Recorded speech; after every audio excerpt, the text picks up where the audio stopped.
All right. Good morning, class. I hope you guys are gearing up for a wonderful Halloween. I have a very spooky lesson planned for us today, just to get us in the spirit of things, get us thinking spooky time.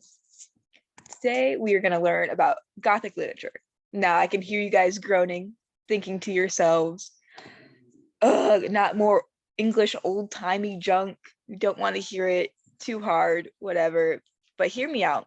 Gothic literature is more accessible than you guys think. There are plenty of pieces that you are already very familiar with, both old and new, that I think you're going to really like.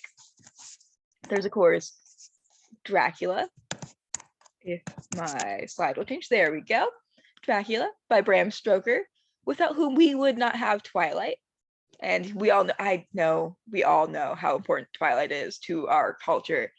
So don't say that Gothic literature didn't do anything for you. It absolutely did. We also have Frankenstein by Mary Shelley, something you all should be very familiar with, whether it's with movies or because you read it in class. There's also The Haunting of Hill House by Shirley Jackson, something that just became a Netflix series a year or two ago. Very good. If you guys haven't seen it already, I highly recommend it. And many, many more. But what is Gothic literature? I hear you asking. Where did it come from? Well, great question.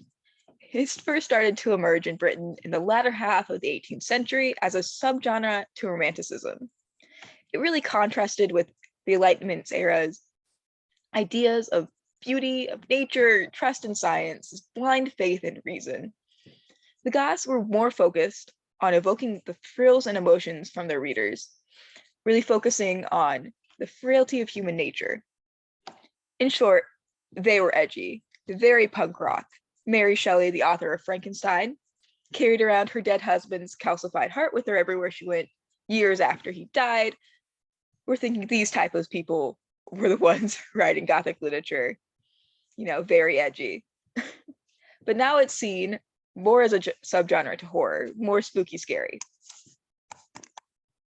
So today we're going to cover several elements that make Gothic literature what it is. The first of which is desolate or empty settings. You're thinking old castles, haunted houses or mansions, ruins. You've seen a horror movie.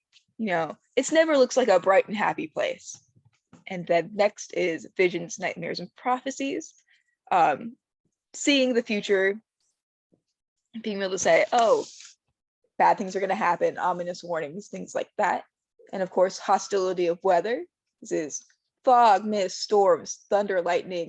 Again, you've seen horror movies, especially the old-timey ones, play on lightning flashing right when the bad guy's name is mentioned. And of course, there's mental instability of characters, focusing on their inner fears, guilt, trauma, failures, all the things that make them tick, that would make them turn into a worse person, if you will. So all very happy, pleasant things, right? Gothic literature seems, like rainbows and unicorns. Of course, that's not true. Then the last three elements are the struggle between good and evil. Monsters versus humans, morally gray areas. Then there's, of course, a touch of romance. Remember that Gothic literature came from Romanticism. It's a subgenre of that first. But usually these romances are in vain. The couple gets split up, something tries to hurt them, to break them apart, keep them away from each other. Usually not happy endings for those two. And of course, last but not least, certainly, supernatural forces. I think this is the big one you are all familiar with. It's the ghosts, the vampires, the zombies, the spooky, scary skeletons, all that jazz. Very iconic. So now that we've learned some of these elements, let's practice identifying some with a few scenes from Coraline, the book by Neil Gaiman. It's also a Tim Burton movie that most of you might be familiar with. If not, then it is a book/movie about a young girl named Coraline who moves into an old house that is now split up into apartment complexes, where she finds a little door that she travels through into a parallel universe where her other mother is, and tries to keep her there. From there, she must go on an adventure of a lifetime to save herself, her family, and the souls of the children who also got stuck there. So I am going to read a scene to you guys, and I'll give you a second to think what element is being used here. So first scene we have here is that Coraline's upstairs neighbor has a message for her, an ominous warning from the mice that he trains for a circus. It says, "The mice have a message for you," he said. Coraline didn't know what to say.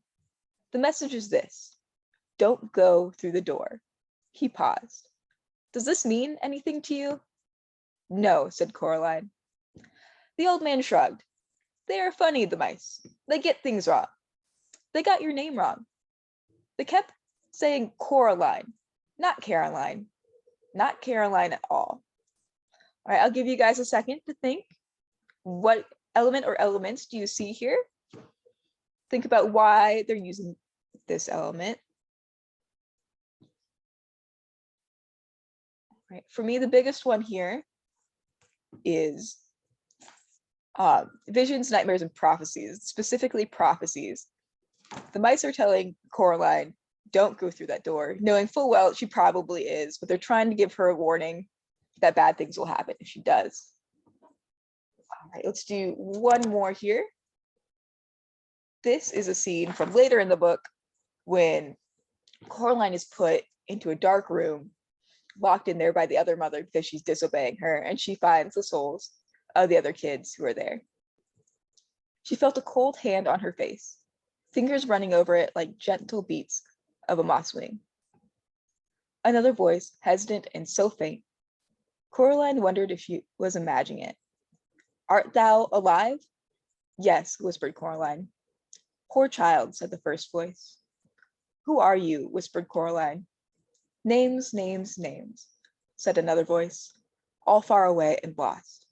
The names are the first things to go after breath is gone and the beating of the heart. We keep our memories longer than our names." I'll give you another second to think. All right, so what element are we using here? For me, the biggest one is supernatural forces. These kids are obviously ghosts.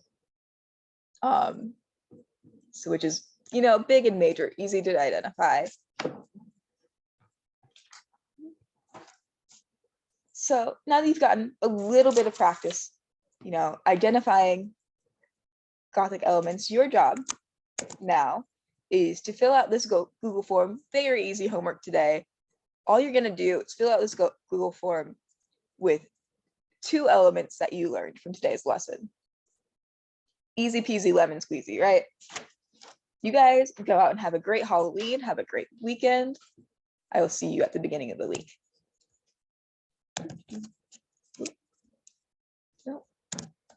Oh God.